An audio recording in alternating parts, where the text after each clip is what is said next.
we came into Bravo. I was at that point, really 50-50 marketer and programmer, right? I had really had these opportunities in these jobs post film and commercial career to invent the brand and then fill it up with the actual programming. So as the head of the network, you inherit the whole state of it. You inherit the shows, you inherit the P&L, you inherit the ad sales revenue, you inherit the distribution footprint, and you inherit the mark of whatever the channel name is. And Bravo at that time, it had kind of this capital B and small lowercase RAVO.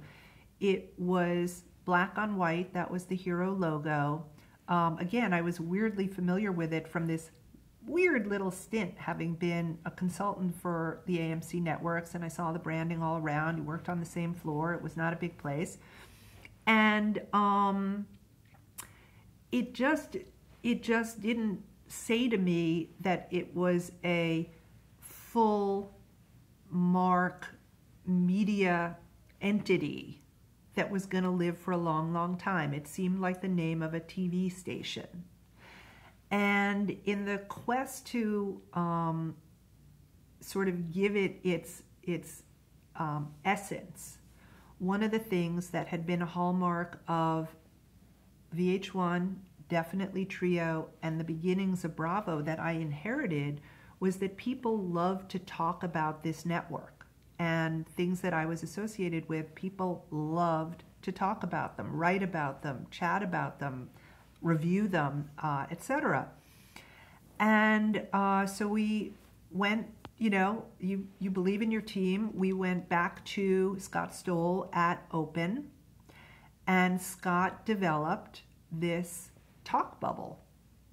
I probably still had not learned my lesson of hands-off management, and there's a great tape that my team made me from one of my going away recognitions of NBC Universal, and it's the original art director, Jane Olsen, sitting in a chair, and she has a phone book's worth of 8x10 printouts from a color printer, and she's just like the Bob Dylan video, pulling,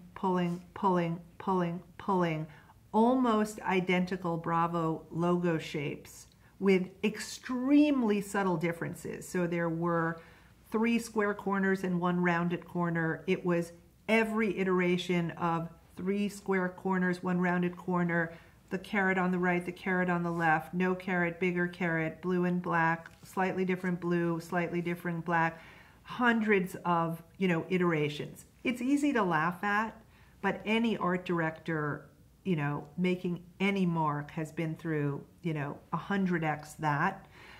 It's just usually by the time it gets to the network president, it's narrowed down. That's the only difference. It's not that this process doesn't exist. It's just where in the chain does it converge. So we love the idea of a talk bubble.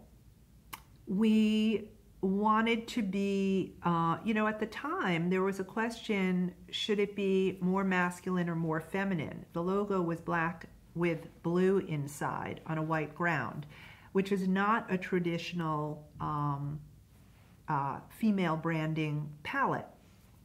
And at the time, I said, this may or may not be a network for women, quote unquote. But the difference to me at the time, and this was a stated strategy, was if Lifetime, whose branding was Lifetime TV for women, a network for women, that was the branding of it. And by the way, it had been the #1 cable network for almost 10 years running. So specifically going after half the population, they were the #1 network for almost a decade. Their strategy was Lifetime television for women. I said to my team, well, they are, and they're very good at it. And think of it this way. If Tab, the soda, comes in a pink can with an amazing curly Q A and very round, beautiful, sensuous letters. That is diet soda for women, for sure. And it was so long ago, 12, 14 years ago, that was actually still in the consciousness. And what I said was, if you're at a baseball game and you're sitting in the stands and the soda guy comes down the steps and he's calling soda, soda, soda, soda, you're never, ever going to get a guy to raise his hand and say, 2 tabs right here, pass down the money, etc. What you will get a guy to do is raise his hand and unapologetically, no issue, what diet soda? Diet Coke, 2 here, pass down, no.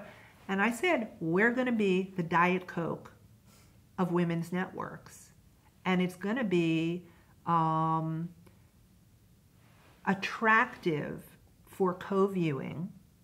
And it's not going to be embarrassing for the woman to say, I watch Bravo and I need to watch this show. Because in my head, we did all these segmentation analyses of who our consumer really was. And it was this huge segment of all different kinds of women. And it was really split between, what you would think of as the Sex and the City woman and also what you would think of as the PTA mom, right? And you don't want to alienate either, but it's hard to get both. Sitting alongside the PTA mom and the Sex and the City woman are men who are going to be co-viewers. And in my head, my joke was 2 things. That, in a bedtime routine, the TV, especially at that time, the TV in the living room or the bedroom goes on and one person wants to watch what they want to watch. My vision was that whichever room in a hetero couple, the man came into that woman's watching space, they would be intrigued and sit down, not repelled and go away. So that was an explicit strategy to not be an alienating network. And sure enough, anecdotally, we heard over and over and over again that as much as the male partner, boyfriend, husband, etc., wanted to kind of diss it, it became a co-viewing experience. And I viewed it as the reality form of what HBO Sunday nights were at that time. That this guyish network, Sopranos,